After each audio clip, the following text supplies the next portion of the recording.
हाँ, नमस्कार दोस्तों। आज हम अपने जो हमारा सब्जेक्ट है ऑब्जेक्ट ओरिएंटेड सिस्टम डिज़ाइन, आज का जो हमारा लेक्चर है, हम लोगों ने अगर पिछले लेक्चर में जो हम लोग स्टेट मशीन मॉडल के बारे में देख रहे थे, जैसे कि देखिए यहाँ पे आपका लिखा हुआ है कि हम लोग जो स्टेट मशीन मॉडल के बारे में देख रहे थे, तो ये जो हमारा स्टेट मशीन मॉडल था, ये यूएमएल का पार्ट था। और यूएमएल में भी 2 पार्ट थे, यानी 2 टाइप्स थे, एक आपका स्ट्रक्चरल डायग्राम और एक आपका बिहेवियरल डायग्राम। तो स्ट्रक्चरल डायग्राम के अंदर जो चीज़ें जो चीज़ें थी, जैसे कि object diagram, state class diagram और भी सारी उनके कोलैबोरेशन के बारे में, वो कैसे उनका स्ट्रक्चर तैयार हो रहा है, ठीक है ना? तो ये सब हम स्ट्रक्चरल डायग्राम के थ्रू हमने देखा था, जो कि यूएमएल का ही एक पार्ट था। उसके बाद से हम लोग यूएमएल का जो दूसरा पार्ट था बिहेवियरल डायग्राम, हम लोग उस टॉपिक पे आए थे। और उस टॉपिक पे जब हम लोग आए थे तो हमने कई सारे डायग्राम देखे। मोस्टली 5 टाइप के डायग्राम यूज़ होते हैं, जैसे कि आपका हमने एक्टिविटी डायग्राम देखा, हमने यूज़ केस डायग्राम देखा, हमने सीक्वेंस डायग्राम देखा, ठीक है ना? तो जितने भी डायग्राम हम लोगों ने देखे, और जैसा कि हम लोगों ने कल स्टेट मशीन मॉडल भी देखा, तो ये जो जितने भी हम लोगों ने डायग्राम देखे, तो ये डायग्राम कहीं न कहीं पर्टिकुलर किसी भी सिस्टम के जो किसी भी सिस्टम का जो बिहेवियर है, यानी कि जो स्ट्रक्चर तैयार किया गया है, उस स्ट्रक्चर के अकॉर्डिंग पर्टिकुलर क्या वो बिहेव कर रहा है कि नहीं कर रहा है, या फिर ये हम ये पर्टिकुलर अगर इन सारे डायग्राम्स को बनाने का मतलब क्या है कि हम उससे ये देखने की कोशिश करते हैं कि क्या उनका बिहेवियर अकॉर्डिंग टू स्ट्रक्चर या अकॉर्डिंग टू मोटो परफॉर्म हो रहा है कि नहीं हो रहा है, ठीक है ना? मैंने आपको ये भी बताया था कि अगर 4-5 डायग्राम अगर बिहेवियरल स्ट्रक्चर के अंदर आते हैं या बिहेवियरल टाइप के अंदर आते हैं, जो कि यूएमएल का एक पार्ट है, तो हम ये कह सकते हैं दोस्तों कि ये जो बिहेवियरल के अंदर ये जो पार्ट जो मतलब कि जो आता है, ठीक है ना? तो इसको क्या कहते हैं, हम ये कहें कि कोई पर्टिकुलर एक डायग्राम जो है वो काफ़ी अच्छा है या कोई दूसरा डायग्राम अच्छा नहीं है, तो ये हम नहीं कह सकते, क्योंकि पर्टिकुलर अगर हम बिहेवियरल के अंदर अगर ये 4-5 डायग्राम जो भी पढ़ रहे हैं, तो हर डायग्राम का अपना एक यूनिक मोटो है, ठीक है ना? और एक यूनिक स्पेशलिटी है। और जब हम सारे के सारे डायग्राम्स को ड्रॉ करते हैं, तब हम अगर सबको एनालाइज़ करें, तब जाके हम कहीं जाके एक्चुअल सिस्टम के बिहेवियर को आइडेंटिफ़ाई कर सकते हैं, और उसके बाद से हम उसको इम्प्लीमेंट कर सकते हैं। अगर हमने सारे मॉडल्स को आपस में चेक किया, एनालाइज़ किया, तो हमें फिर कहाँ-कहाँ गलतियाँ हो रही हैं, या फिर कहाँ पे हमें मतलब किसी कोई अगर हमने ऑब्जेक्ट लिया है, तो उसकी जगह पे हम क्या और ऑब्जेक्ट ले सकते हैं, जिससे कि प्रोसेस और आसानी से सॉल्व हो जाए। तो ये सारी चीज़ें मतलब कि हम उसको देख सकते हैं और कस्टमर को भी समझा सकते हैं, और उसके अकॉर्डिंग हम उसको इम्प्लीमेंट कर सकते हैं दोस्तों। तो जैसा कि हम लोगों ने कल स्टेट मशीन के बारे में देखा था, तो मैंने आपको स्टेट मशीन के बारे में जो बताया था, वो यही बताया था कि सपोज़ कीजिए कि अगर कोई प्रोसेस है, ठीक है ना? और ये उसका पर्टिकुलर एक उसका इनिशियल स्टेट होता है, ठीक है? और एक उसका होता है दोस्तों फाइनल स्टेट होता है, ठीक है? और उसके बीच में कई सारे स्टेट होते हैं, ठीक है? अब अगर किसी एक प्रोसेस को डेस्टिनेशन तक जाना है, तो इसका मतलब ये नहीं है कि वो सारे के सारे जो है मतलब इसका मतलब ये नहीं है दोस्तों कि वो सारे के सारे जितने भी प्रोसेस हैं, सारे प्रोसेस का यूज़ करें, ठीक है ना? ये ऑब्जेक्ट के ऊपर डिपेंड करता है कि वो जो इनिशियल स्टेट में जो भी ऑब्जेक्ट है, वो किस तरह का मैसेज पास कर रहा है, और वो मैसेज पर्टिकुलर किस दूसरे ऑब्जेक्ट के पास जाएगा, ठीक है ना? ये उस पर्टिकुलर ऑब्जेक्ट के मतलब उस मैसेज के ऊपर डिपेंड करता है, ठीक है? तो जैसे कि सपोज़ कीजिए कि मैंने अगर बात की कि ये आपका एक इनिशियल स्टेट है, तो इनिशियल स्टेट से फिर वो इस स्टेट पे गया, यानी कि यहाँ से जब कोई एक मैसेज जनरेट हुआ, ठीक है ना? तो वो मैसेज के थ्रू वो इस स्टेट पे गया, उसके बाद से फिर यहाँ से भी मैसेज जनरेट होगा, ठीक है ना? यानी ये अपना स्टेट जब अपना प्रोसेस कंप्लीट करेगा, तो यहाँ से एक मैसेज जनरेट होगा, सपोज़ कीजिए वो मैसेज यहाँ पे गया, उसके बाद से फिर यहाँ पे भी प्रोसेस कंप्लीट होने के बाद यहाँ से भी मैसेज जनरेट होगा, फिर सपोज़ कीजिए कि वो यहाँ पे गया, ठीक है ना? इस स्टेट पे, फिर यहाँ से भी आपका एक मैसेज जनरेट हो रहा है और उसके बाद से सपोज कीजिए फिर वो यहाँ जाएगा, फिर यहाँ से भी प्रोसेस कंप्लीट होने के बाद एक मैसेज जनरेट हो रहा है और देन उसके बाद से वो फाइनल स्टेट तक पहुँचता है। ठीक है? तो दोस्तों जो हमारे कहने वाली बात ये है कि ये जो हमने डायग्राम बनाया है दोस्तों, ये जो हमने डायग्राम बनाया है, ठीक है? तो ये जो डायग्राम है, ये ही स्टेट मशीन को मॉडल को रिप्रेजेंट करता है कि किस तरीके से अगर किसी प्रोसेस को एक से ज़्यादा स्टेट्स से होके जाना पड़ रहा है, तो हम कैसे ये शो करेंगे कि पर्टिकुलर कौन से प्रोसेस में कौन-कौन सा स्टेट इन्वॉल्व हो रहा है, ठीक है ना? तो अगर हम पर्टिकुलर हर प्रोसेस को अगर हम शो करना चाहें या उनकी फंक्शनैलिटी को ये देखना चाहें कि किस तरीके से फ्लो कंट्रोल हो रहा है, ठीक है ना? तो हम वहाँ पे स्टेट मशीन मॉडल का यूज़ करते हैं, ठीक है? मैंने आपको ये भी बताया था कि पर्टिकुलर हर स्टेट का या हर प्रोसेस का एक लाइफ टाइम होता है कि उतने लाइफ टाइम के बीच में पर्टिकुलर प्रोसेस जो है वो परफॉर्म होता है, ठीक है ना? और ये सारे के सारे स्टेट जो है वो आपस में मिल के जो इनका कंप्लीट ऑपरेशन का टाइम होता है, वही उस पर्टिकुलर सिस्टम का या ऑपरेशन का टाइम कहलाता है, ठीक है? तो स्टेट मशीन के बारे में जब हमने देखा था कि और दो एक चीज़ और थी कि उसमें एक इनिशियल स्टेट होता है और एक लास्ट स्टेट होता है। तो दोस्तों मैं आपको बताना चाहता हूँ कि देखिए इनिशियल स्टेट को इस तरीके से सिंबल करते हैं, ठीक है? इस तरीके से मतलब कि डिनोट करते हैं और फाइनल स्टेट को हम इस तरीके से डिनोट करते हैं। आप देख रहे होंगे दोनों में जो डिफरेंस है, इसमें आपका एक सिंगल मतलब कि डार्क सर्किल है और इसमें जो ये डार्क सर्किल है, ये एक सिंगल लाइन सर्किल से कनेक्टेड है, मतलब कि सर्किल से कवर्ड है। तो कहने का मतलब क्या है कि जब भी आप और ये आपके स्टेट्स को बनाया गया है, ये देखिए। तो आप ये देख सकते हैं कि किस तरीके से आपका इनिशियल स्टेट है, को हम रिप्रेजेंट करते हैं डायग्राम में और किस तरीके से हम अपना फाइनल स्टेट को डायग्राम में शो करते हैं, ठीक है दोस्तों? तो ये सब चीज़ें हम लोगों ने कल डिस्कस की थी। अब हम स्टेट डायग्राम में थोड़ा-सा अगर और आगे बढ़े दोस्तों, तो जो अगली चीज़ हमें मिलती है, वो हमें मिलती है दोस्तों प्रोसेस एंड थ्रेड, ठीक है ना? तो अगर हम ये समझने की कोशिश करें कि प्रोसेस क्या है या थ्रेड क्या है, ठीक है? तो आइए सबसे पहले हम देखते हैं कि प्रोसेस क्या होता है, ठीक है? यानी कि प्रोसेस क्या होता है, आइए हम इसको देखते हैं, ठीक है? तो जैसा कि देखिए यहाँ पे लिखा हुआ है, अगर आप इस पर्टिकुलर डेफिनिशन को पढ़ते हैं, तो पहले हम पूरी डेफिनिशन को पढ़ते हैं कि process means any program is in execution, यानी कि अगर कोई प्रोग्राम एग्जीक्यूशन में है, तो उसी को हम प्रोसेस कहते हैं। Process control blocks controls the operation of any process, यानी जो प्रोसेस कंट्रोल ब्लॉक होता है, वो किसी भी प्रोसेस को के ऑपरेशन को कंट्रोल करता है, ठीक है ना? Process control block contains the information about process, ठीक है ना? यानी जो प्रोसेस कंट्रोल बॉक्स होता है वो किसी भी प्रोसेस के बारे में सारी इन्फॉर्मेशन जो है वो अपने पास रखता है। जैसा कि एग्जांपल में दिया हुआ है कि process priority, process ID, process state, CPU register etc. तो ये सारे के सारे रिकॉर्ड जो है वो प्रोसेस कंट्रोल ब्लॉक के अंदर होते हैं और इन्हीं का यूज़ करके वो प्रोसेस को कंट्रोल करता है। उसके बाद से जैसा कि देखिए यहाँ पे लिखा हुआ है कि process can create other process which are known as child classes, यानी एक प्रोसेस से अगला प्रोसेस भी क्रिएट होता है और अगर ये कंडीशन होती है तो जो एक प्रोसेस के थ्रू जो अगला प्रोसेस क्रिएट हो रहा है उसे हम चाइल्ड प्रोसेस कहते हैं, ठीक है? Process takes major time to terminate and it is isolated, means it does not share memory with any other process, ठीक है ना? कि प्रोसेस जो है वो ज़्यादा टाइम लेता है टर्मिनेट होने के लिए और ये अपना मेमोरी शेयर नहीं करता दूसरे प्रोसेस के साथ, ठीक है? तो जैसा कि अगर हम ऊपर स्टेट मशीन की बात कर रहे थे, तो हमने देखा था कि 1 स्टेट है, 2 स्टेट है, 3 स्टेट है, 4 स्टेट है, 5 स्टेट है, ठीक है ना? ये आपका इनिशियल स्टेट हो गया, ये आपका फाइनल स्टेट हो गया, ठीक है ना? तो अभी ये जो जैसे अब किसी एक प्रोसेस को कंफर्म होने के लिए सोचिए इनिशियल स्टेट से वो इस स्टेट पे गया, इस स्टेट से फिर वो इस स्टेट पे गया, इस स्टेट से फिर इस स्टेट पे गया। तो ये जो इसका मूवमेंट है दोस्तों, ये जो इसका मूवमेंट है, जो इनिशियल से फाइनल स्टेट की तरफ जा रहा है, ठीक है? तो इसी को हम क्या कहते हैं आपका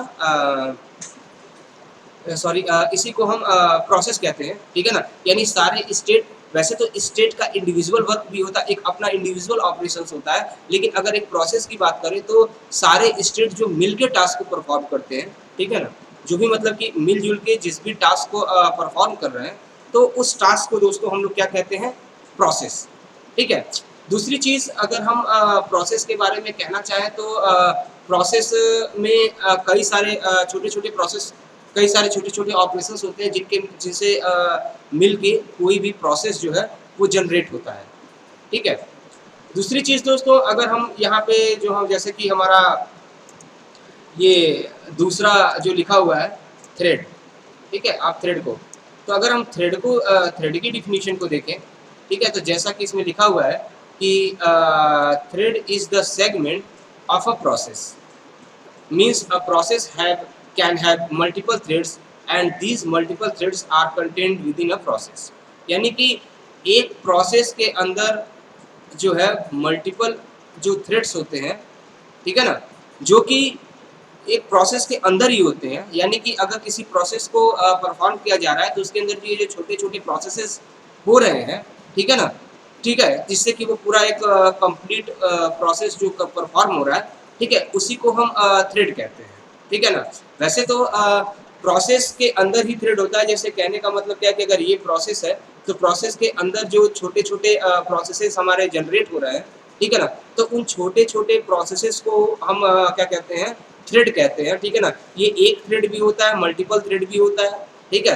तो अकॉर्डिंग टू प्रोसेस ये डिपेंड करता है कि उसके अंदर कितने थ्रेड्स जो हैं वो यूज़ किए जा रहे हैं। लेकिन अगर हम आपको केवल समझाने के दृष्टिकोण से अगर हम आपको बताएँ, तो कहने का मतलब यह है कि प्रोसेस का मतलब क्या होता है कि एक स्टेट से, जैसे कि हम स्टेट मशीन मॉडल की बात कर रहे थे, तो पर्टिकुलर किसी एक टास्क को परफॉर्म होने के लिए हम देख रहे थे कि एक से ज़्यादा स्टेट्स की ज़रूरत पड़ रही थी। इसीलिए हम लेकिन वो इन्फिनिटी स्टेट नहीं थे, क्योंकि हमने आपको पहले भी बताया था कि जो हमारा स्टेट मशीन मॉडल है, वो उसको हम फिनिट स्टेट मशीन भी कहते हैं, बिकॉज़ ऑफ क्योंकि इसमें नंबर ऑफ स्टेट जो है वो काउंटेबल होते हैं, मतलब कि ताकि काउंटेबल होते हैं, इसीलिए हम उसको फिनिट नंबर ऑफ स्टेट भी कहते हैं, ठीक है?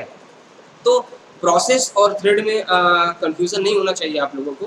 प्रोसेस आप इतना समझिए कि प्रोसेस का मतलब क्या होता है कि जिसके अंदर हम पर्टिकुलर किसी भी थिंग को रखते हैं, मतलब सॉरी, प्रोसेस का मतलब क्या होता है कि पर्टिकुलर एक होल मतलब कि ऑपरेशन जो कोई सिस्टम परफॉर्म कर रहा है, लेकिन थ्रेड्स की बात करें तो पर्टिकुलर उस प्रोसेस को परफॉर्म होने के लिए कितने अंदर से जो छोटे-छोटे प्रोसेस ऑपरेशंस परफॉर्म हो रहे हैं, उनको हम थ्रेड कहते हैं। ठीक है दोस्तों?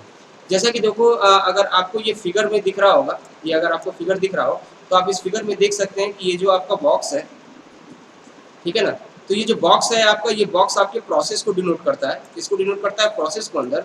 लेकिन इस प्रोसेस के अंदर जो है अगर आप देख रहे हैं, तो कई छोटे-छोटे प्रोसेस हैं, जैसे कि कोड है, डाटा है, फाइल है, रजिस्टर है, स्टैक है, ठीक है ना? तो ये सारी चीज़ें क्या हुए? थ्रेड हुए। क्यों? क्योंकि इन्हीं का यूज़ करके जो है, इन्हीं सब का यूज़ करके कहीं न कहीं हमारा प्रोसेस जो है वो परफ़ॉर्म हो रहा है दोस्तों, ठीक है? तो हमारे कहने का मतलब क्या है कि चूँकि हम ऑब्जेक्ट ओरिएंटेड सिस्टम डिज़ाइन हमारा सब्जेक्ट है, और ऑब्जेक्ट ओरिएंटेड सिस्टम डिज़ाइन में हमें ये पता है कि जो हमारा पूरा कंसंट्रेशन होता है वो ऑब्जेक्ट के ऊपर होता है, क्योंकि हम किसी भी टास्क को या किसी भी प्रॉब्लम को एक ऑब्जेक्ट के रूप में लेते हैं और फिर उसी ऑब्जेक्ट के थ्रू हम उस पर्टिकुलर प्रॉब्लम को सॉल्व करते हैं, ठीक है ना? तो जिसके थ्रू हमें पता है कि ये जो फैसिलिटी है ये केवल ऑब्जेक्ट ओरिएंटेड में ही पाई जाती है, और इस ऑब्जेक्ट के ओरिएंटेशन से हम काफ़ी सिंपल वे में किसी भी सॉफ्टवेयर को डेवलप कर सकते हैं, और साथ में अगर कोई भी प्रॉब्लम अगर सॉफ्टवेयर डेवलपमेंट में आती है, तो हम आसानी से पर्टिकुलर्स उस प्रॉब्लम पे फ़ोकस करके उसको हम रिज़ॉल्व कर सकते हैं दोस्तों। ठीक है ना? तो जैसा कि आप ये जो हम डिस्कस कर रहे थे कि sequential sorry state machine diagram के बारे में, तो आपको ये समझ में आया होगा कि किस तरीके से जो हमारा स्टेट मशीन डायग्राम है उसके अंदर प्रोसेस और थ्रेड्स का यूज़ किया जाता है ताकि हम स्टेट को सही तरीके से डिफाइन कर सकें। और मैंने दोस्तों आपको एक चीज़ पहले भी बताई थी कि अगर आपको स्टेट मशीन मॉडल बनाना है तो सबसे पहले आपको ये आइडेंटिफाई करना होगा कि प्रोसेस में कौन-कौन से स्टेट की ज़रूरत पड़ेगी, तो अकॉर्डिंग टू नीड हम उस हिसाब से स्टेट को वहाँ पे रिप्रेजेंट करेंगे, ठीक है ना?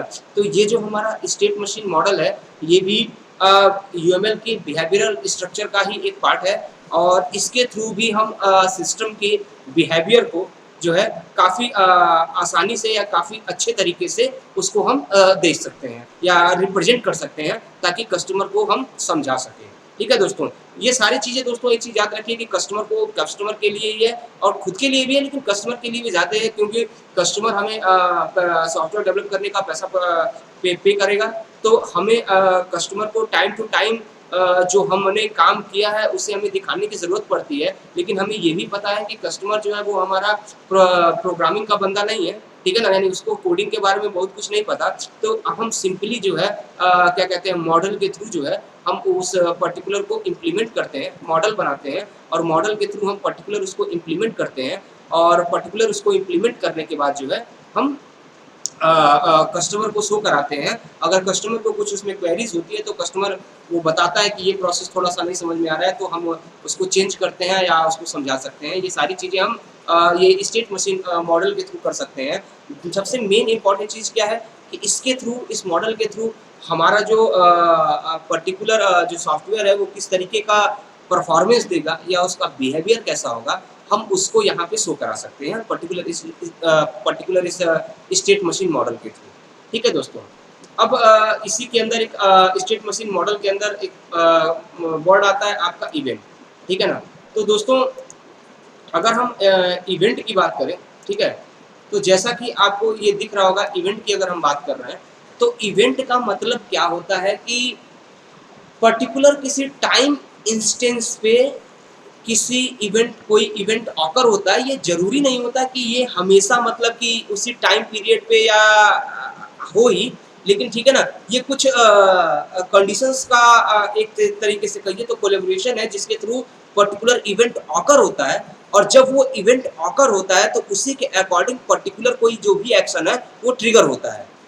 ठीक है ना?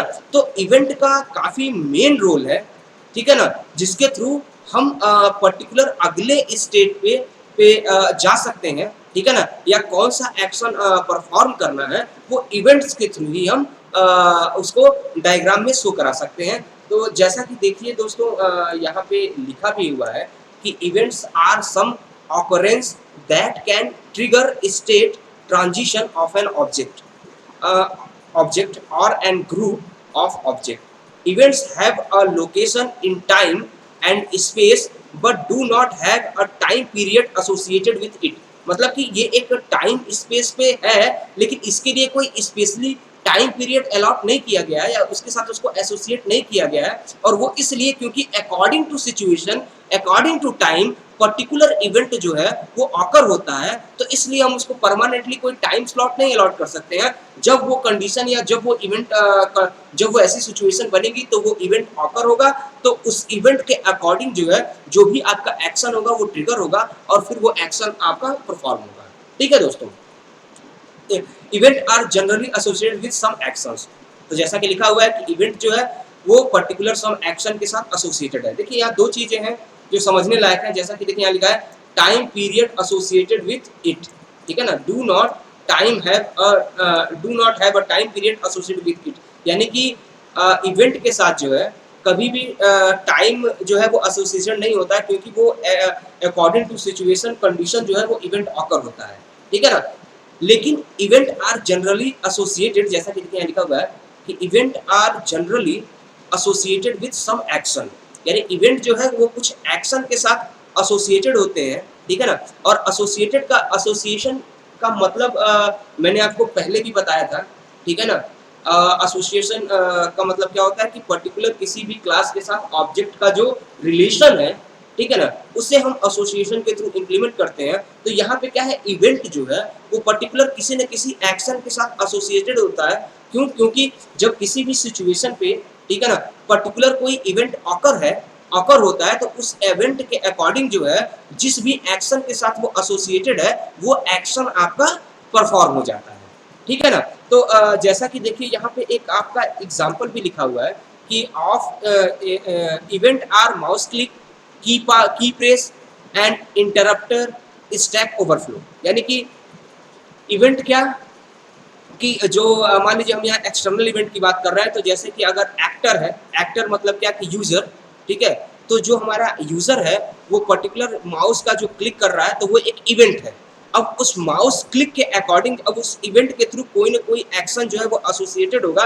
जैसे अगर हम माउस पे राइट क्लिक कर रहे हैं तो क्लिक जो राइट क्लिक कर रहा है वो आपका क्या है, एक इवेंट है, ठीक है ना। और राइट क्लिक करते ही वो जो पर्टिकुलर क्लिक है वो किसके साथ एसोसिएटेड है, माउस के मेन्यू के साथ, ठीक है ना। तो वो फिर तुरंत जैसे ही हम माउस में राइट क्लिक करते हैं तो वैसे ही आपका मेन्यू बार खुल के ओपन हो जाता है। तो कहने का मतलब क्या है कि माउस को क्लिक करना वो आपका इवेंट है और मेन्यू बार जो ओपन हो रहा है वो आपका एक्शन है जो कि क्लिक के साथ एसोसिएटेड है, ठीक है ना। यानी कि जब हमने राइट क्लिक किया यानी कि जिस इवेंट, तो जैसे हमने राइट क्लिक किया तो जो हमारा इवेंट उस सिचुएशन में ऑकर हुआ तो उस पर्टिकुलर इवेंट के साथ कौन सा एक्शन जो है वो आपका मतलब कि उसके साथ मतलब कि कौन सा जो एक्शन है वो एक्शन उसके साथ एसोसिएटेड है वो एक्शन आपका परफॉर्म हो जाएगा, ठीक है दोस्तों। Event that trigger transitions are written alongside the arc of transition in state diagram। तो जैसा कि देखिए कल भी हम लोगों ने इस एग्जांपल को डिस्कस किया था, आइए एक बार और डिस्कस कर लेते हैं और समझते हैं कि पर्टिकुलर इवेंट का मतलब है क्या, ठीक है दोस्तों।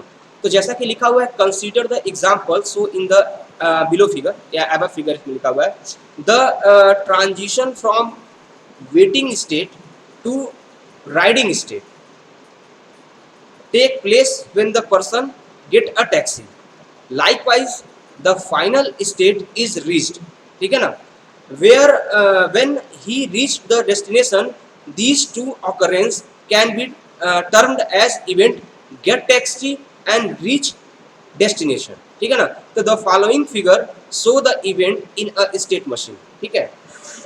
तो जैसा कि हम लोगों ने अभी स्टेट मशीन डायग्राम को जब हम डिस्कस कर रहे थे तो हमने ऊपर हमने एक जो एग्जांपल देखा था उसमें हमने देखा था कि अगर एक बंदे को एक जगह से दूसरी जगह तक जाना है तो उसके लिए अगर हम स्टेट डिफाइन करें तो सबसे पहला स्टेट होगा आपका इनिशियल स्टेट यानी वो पर्सन, दूसरा स्टेट आपका होगा आपका वेटिंग स्टेट यानी वो वेट कर रहा है टैक्सी के लिए, तीसरा स्टेट होगा क्या कि वो टैक्सी उसको मिल गई, टैक्सी मिल गई और वो उसमें राइड कर रहा है, और चौथा स्टेट क्या होगा कि वो डेस्टिनेशन तक पहुंच गया, ठीक है ना। तो अब कहने का मतलब क्या है कि अगर उसको राइडिंग करना है तो उसको टैक्सी लेना पड़ेगा, ठीक है ना। तो जब तक उसको टैक्सी नहीं मिलती है तब तक वो वेटिंग स्टेट में है, और जब उसको टैक्सी मिलती है यानी कि टैक्सी मिलना उसको क्या हो गया, इवेंट हो गया, और इस इवेंट के थ्रू जो एक्शन एसोसिएटेड है वो क्या है आपका ट्रेवल, ठीक है ना, ट्रेवल। अब ये जो ट्रेवल है ये क्या है, एक्शन है जो कि पर्टिकुलर गेट टैक्सी जो एक इवेंट है इसके थ्रू जो एक्शन परफॉर्म होगा वो क्या होगा, ट्रेवल। और जब ट्रेवल होगा तो उसके बाद से हम कहाँ पहुंच जाएंगे, राइडिंग स्टेट में, यानी कि पर्टिकुलर चलने वाली स्टेट में। और जब राइडिंग स्टेट में पहुंचेंगे तो उसके बाद से फिर हमारा क्या होगा, फाइनल डेस्टिनेशन स्टेट क्या हो जाएगा, रीच डेस्टिनेशन, ठीक है ना।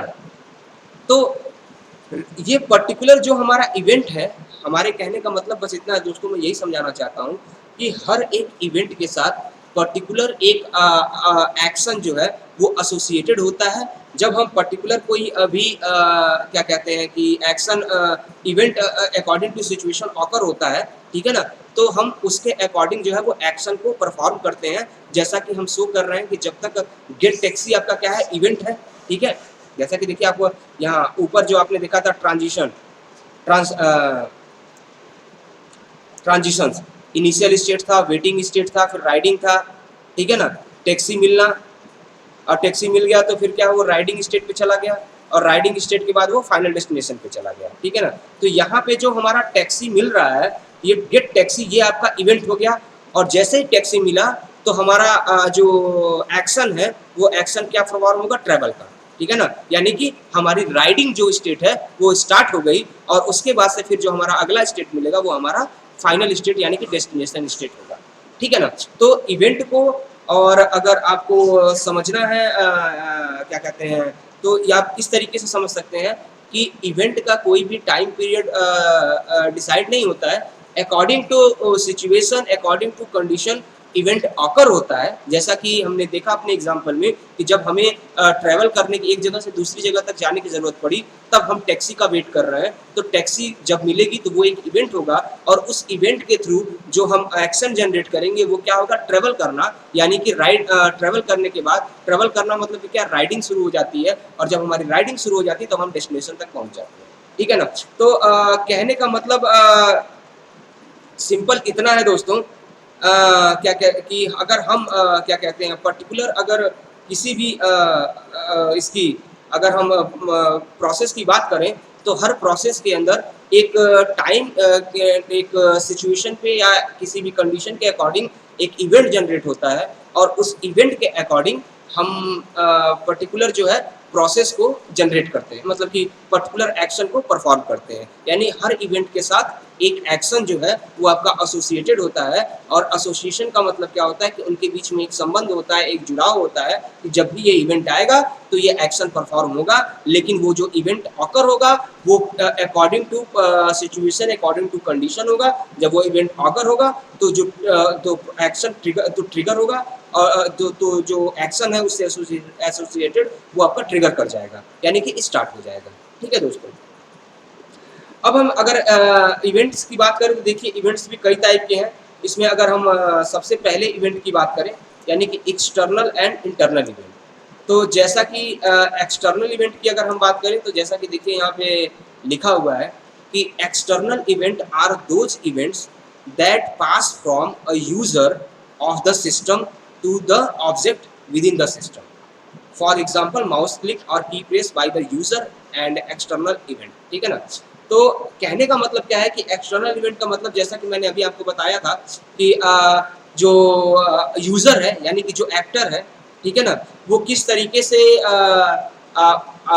बाहर से इनपुट देता है। ठीक है, तो उस इनपुट के थ्रू जो इवेंट जनरेट होता है, ठीक है ना, तो पर्टिकुलर इवेंट जो है वो पर्टिकुलर किसी एक्शन के साथ परफॉर्म करेगा, एसोसिएटेड होगा, जो कि परफॉर्म होगा। ठीक है ना, तो यहाँ पे जो यूजर के थ्रू जो सिस्टम को ये पर्टिकुलर क्लिक करके या फिर जो भी इवेंट दिया जा रहा है, ठीक है ना, इसको हम कहते हैं एक्सटर्नल इवेंट। ठीक है ना, लेकिन अगर दोस्तों वही हम बात करें इंटरनल इवेंट की, ठीक है ना, तो इंटरनल इवेंट जैसा कि देखिए यहाँ पे लिखा हुआ है कि internal events are those that pass from one object to another object within a system. ठीक है ना, यानी कि एक्सटर्नल की बात करें तो यूजर ने सिस्टम को जो भी क्लिक की जो भी इंस्ट्रक्शन दिया उसके थ्रू जो इवेंट जनरेट हुआ, उसके थ्रू जो एक्शन एसोसिएटेड है उस इवेंट के साथ वो परफॉर्म हो रहा है। लेकिन अगर हम इंटरनल इवेंट्स की बात करें तो यहाँ पे क्या है, जो ऑब्जेक्ट टू ऑब्जेक्ट जो है जो पास हो रहा है इवेंट, ठीक है ना, इसको हम कहते हैं क्या कहते हैं, इंटरनल इवेंट्स। ठीक है ना, यानी कि एक ऑब्जेक्ट है, एक ऑब्जेक्ट ने जब कुछ एक्शन परफॉर्म किया तो उसके थ्रू जो मैसेज निकला तो मैसेज पर्टिकुलर किस दूसरे ऑब्जेक्ट के पास या स्टेट के पास गया, फिर वो state according to situation condition किस तरीके का इवेंट फिर वो जनरेट करेगा, उसके थ्रू फिर कौन सा एक्शन परफॉर्म होगा, फिर वो फिर तीसरे स्टेट के पास जाएगा, फिर अकॉर्डिंग टू सिचुएशन वो फिर किस तरीके का इवेंट जनरेट करेगा, फिर वो उस इवेंट के थ्रू कौन सा एक्शन परफॉर्म होगा। ठीक है ना, तो ये जो इंटरनल स्ट्रक्चर है जिसमें एक्सटर्नल यूजर का कोई भी इंटरफेयर नहीं होता है, इसे हम कहते हैं इंटरनल इवेंट। ठीक है ना, तो इंटरनल और एक्सटर्नल के बीच में होप सो आप लोगों को समझ में आ गया होगा। ठीक है, अब अगर हम अगले की बात करें तो हमारा क्या है, डिफरेंस इवेंट। ठीक है ना, डिफर्ड इवेंट। ठीक है, तो आइए देखते हैं डिफर्ड इवेंट क्या होता है आपका। तो जैसा कि देखिए डिफर्ड इवेंट में लिखा हुआ है कि deferred events are those which are not immediately handled by the object in the current state. ठीक है ना, but are lined up in a sequence so that they can be handled by the object in some other state at a later time. ठीक है ना, तो differ events वो events होते हैं जो कि ऑब्जेक्ट के साथ करंट स्टेट पे हैंडल नहीं होते हैं, लेकिन वो लाइन अप होते हैं और आगे चल के जब किसी और ऑब्जेक्ट में ऑब्जेक्ट को उसकी ज़रूरत होती है, तो वो फिर वो पर्टिकुलर जो इवेंट है फिर वो यूज़ होते हैं, ठीक है ना? तो इनको हम डिफर्ड इवेंट कहते हैं, जो कि हमेशा नहीं होते हैं, अकॉर्डिंग टू नीड इन इवेंट्स को यूज़ किया जाता है। उसके बाद से दोस्तों जो हमारा अगला है वो हमारा है इवेंट क्लास, ठीक है ना? तो अब जैसे कि ऑब्जेक्ट का क्लास होता था, वैसे इवेंट का भी क्लास होगा, ठीक है ना? इवेंट का भी क्लास है, ठीक है? तो और इवेंट का क्लास जो है वो हमें ये बता रहा है कि किस तरीके से हम कई सारे इवेंट्स को एक क्लास के अंदर रख सकते हैं। लेकिन एक चीज़ याद रखिएगा कि पर्टिकुलर अगर इवेंट का भी क्लास अगर हम बना रहे हैं, तो इवेंट भी क्या होंगे, वो सारे इवेंट होंगे जिनकी फंक्शनैलिटी और एट्रीब्यूट एक जैसे होंगे, ठीक है ना? तो जैसा कि देखिए यहाँ पे लिखा हुआ है, event class indicates a group of events with common structured and behaviour, ठीक है ना? यानी ग्रुप ऑफ इवेंट्स है जिनका कॉमन स्ट्रक्चर है और बिहेवियर है, ठीक है? जो कि क्लास की स्पेशलिटी भी है कि वो सेम फीचर के एट्रीब्यूट्स वाले, फंक्शनैलिटी वाले, बिहेवियर वाले लोगों को एक साथ रखता है।